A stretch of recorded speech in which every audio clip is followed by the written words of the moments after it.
session today will help us unravel some of the pitfalls that we should prevent while selecting the platform.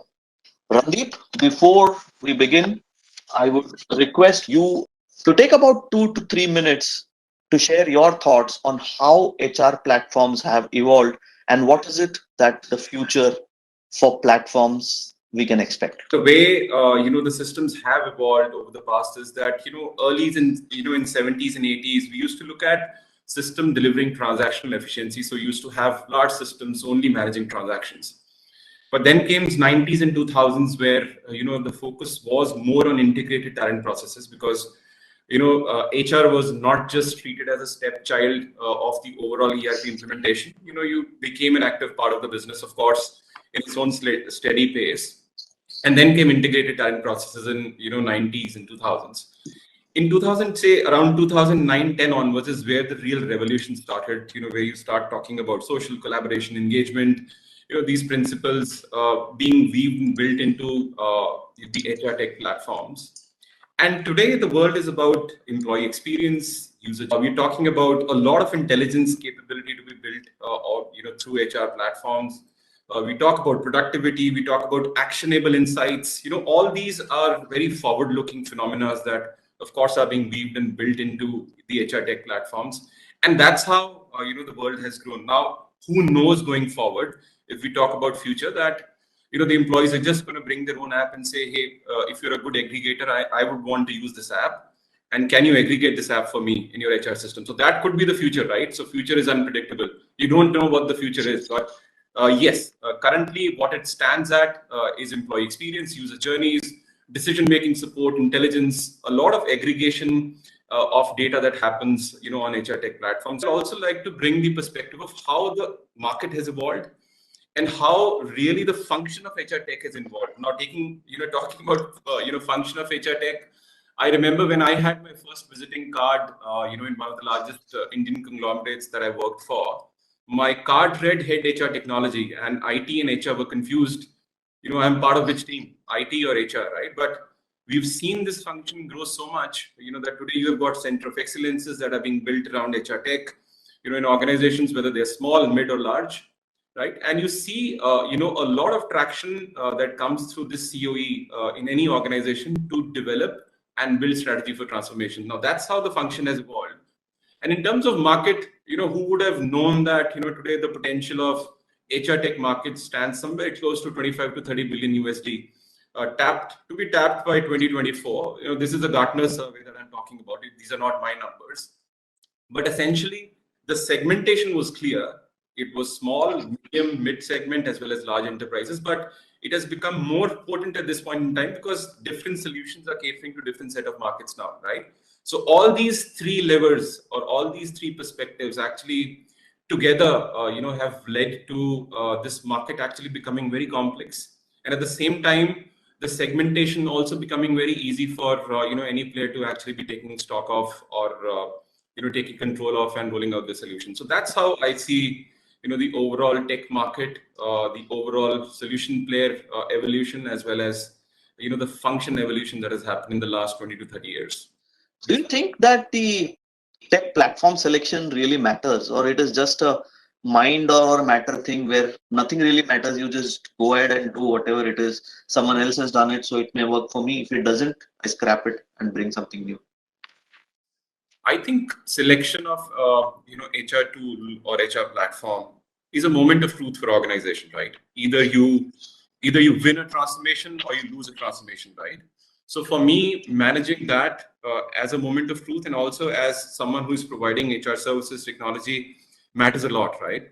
So he also spoke about two axes on which you plot your entire transformation. One is the kind of organization that you're trying to create, and on the other axis, you also have the experience that you would want to give to your employees, right? So given that, your selection of technology could either just be a project in your organization, or it could become a core value, right? So the choice is always with the organization. So I believe it's a moment of truth. It's very important.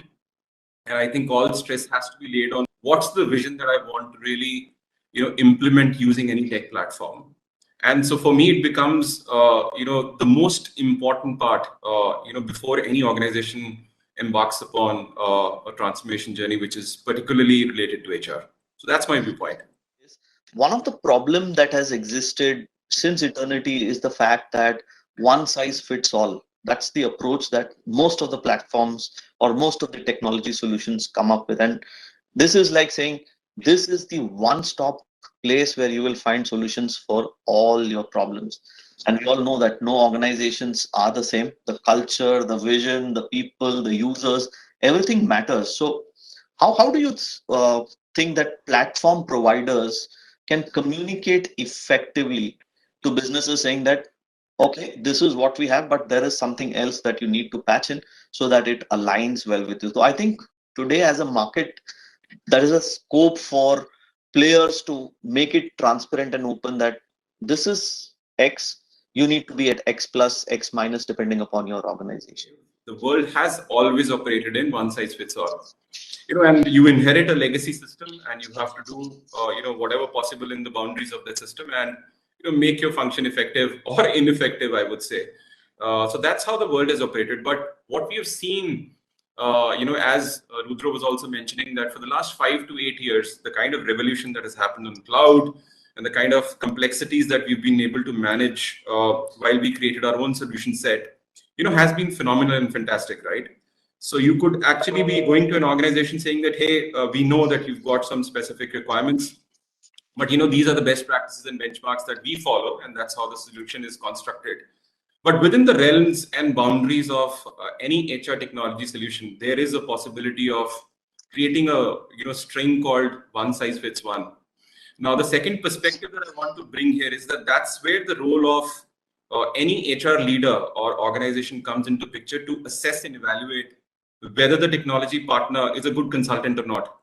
Because most of the times, the faltering starts right at the beginning when you start to re-engineer processes, and you're not able to give that value add to the organization, which brings them to concluding that this is a one size fits all solution and can't take care of our bespoke requirements, right? So the second perspective is how good the technology partner or vendor is to consult an organization, look at their pain areas, identify what could be the problem that has to be solved, and give that appropriate solution, and also keeping them abreast of the fact that in case there are any business critical requirements that you've got, we could do that given the kind of framework and technology architecture that we've got, but there is a cost associated to it. Now that's another perspective.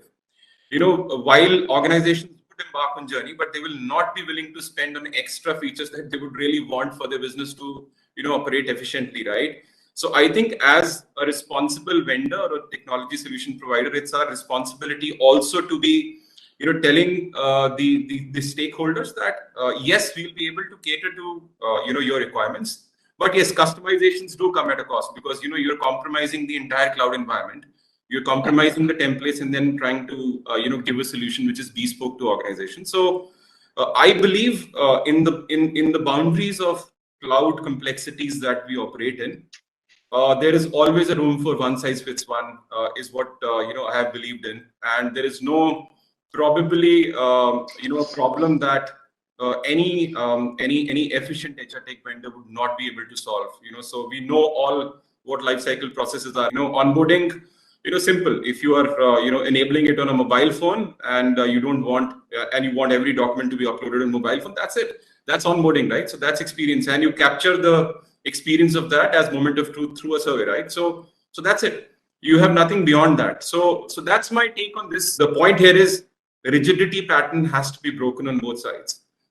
Whether an organization or a client being rigid for what he or she has been doing and continue doing that for the next 20, 25, 30 years, and us as vendors, or say any technology vendor being rigid on what they're offering and not willing to accommodate the business requirements. That's my take. Yeah.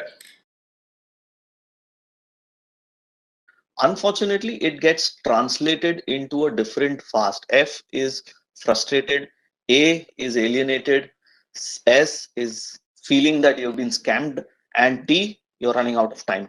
So how do you think platforms and probably consultants who are supporting the integration can provide the comfort to people like me who are on the other side trying to manage what the organization needs versus the time that is required for all the customization integrations. So Randeep, your viewpoints, please. So I think the first very important point is transparency.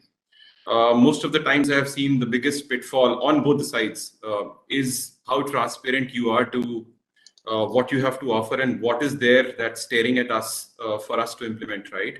Or the HR tech platform to implement, right? So I think that expectation setting is something that really goes a long way in comforting the HR leaders as well as organization that yes, we've embarked on the right direction. And as you know, Krish was also mentioning, you have to be absolutely clear on what is it that is required, and what is it that I am trying to solve. If that is not clear, the feelings that you spoke about are bound to come. And the third point that you spoke about, that the world is moving too fast. Okay, that I need to have very quick turnaround time. I need to implement in such and such timeline because there is a tick mark that I have to do in the organization that HR tech is implemented, added to my KRAs, delivered 100%, and so on and so forth, right? So I think that's the biggest deterrent, and I think this should be forbidden. And when it comes to any implementation, because as Rudro said, you're a 50-person organization or a 5,000 or a 50,000.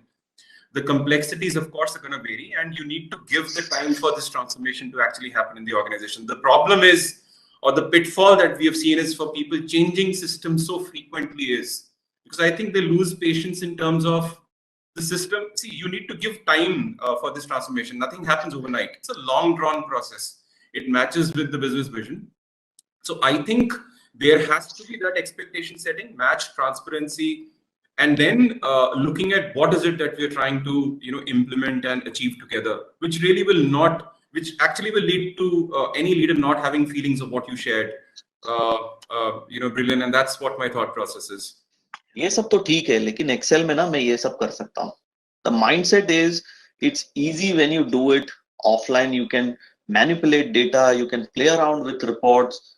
Do you think from a user perspective and from a technology perspective, if you were to look at balancing that complexity of touch versus tech, am I as a user asking for too much in terms of making it so customizable that I can do whatever I want?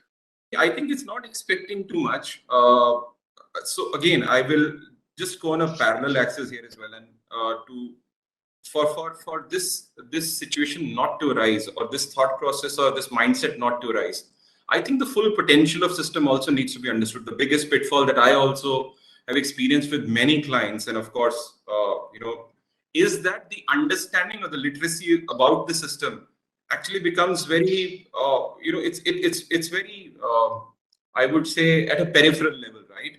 So if you understand the system, I mean, every system, whether it is, system X, Y, Z, will give you the option of generating ad hoc queries, right? Which is actually multi-dimensional reporting structures, and you could, churn data in different dimensions, and you could just extract it out. But the important point is, what are you looking at? Are you looking at the templates that you were following, for the last 10 years to be presented in the same way, which might lead to some customization, or leverage on the system to look at what the possibilities are for intelligence aggregation, and then adopt to them, and then, probably take it forward. But I believe that this aggregation or churning of data and making sense out of that data is the most vital and important point that should be evaluated, when any HR tech platform is taken on board, right? Because ultimately you will have millions of transactions that are happening on your core that Rudro spoke about, right? So ultimately you have one single source of truth, right? And you're creating so much of transactions on that core, but how do you make sense out of that, right? So there has to be some actionable insight. There has to be some descriptive reports. There has to be something prescribed by the system. And of course, we talk about predictive as well, but we are far away from how we would predict a churn or how we would predict a career growth of a person. So I think it is fair for any leader or any organization to be asking all this. It's not too much of an ask, but I would say that there also has to be some deep understanding about the system's boundaries that one needs to understand as a user, and then probably build up on this to say, hey, this is what I require, this is what the gap is, and this is how I can fill it up with the help of the tech platform vendor developing it for me. I mean, there is something called as being kleptomaniac, right? So any shiny thing attracts me, right? So as an organization, the pitfall is that everything that is shining in the market that has worked for everyone else will also work for me. Just to conclude, the biggest pitfall that I see that organizations get trapped into is trying to solve the wrong problem, right? So what the problem is, what happens is that when you bring HR tech, it adds to the woes. What happens is, HR technology makes it more complex, right? So I think it becomes very important to solve the right problem. See, attendance management is not the problem. Productivity due to absenteeism is problem, right? So that's what the problem is. So how do you solve it?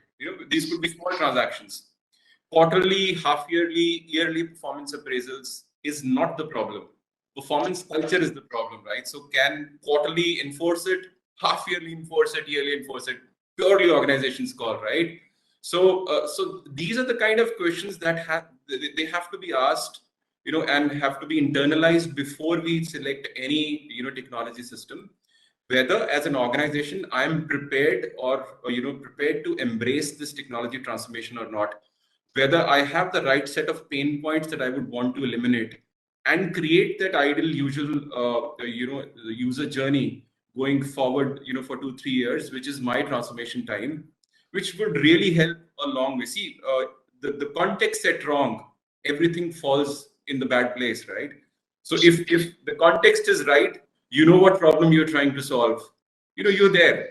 Any solution provider that I see in mid markets or even large enterprises has got the capability to cater to the requirements. It's just about the ask.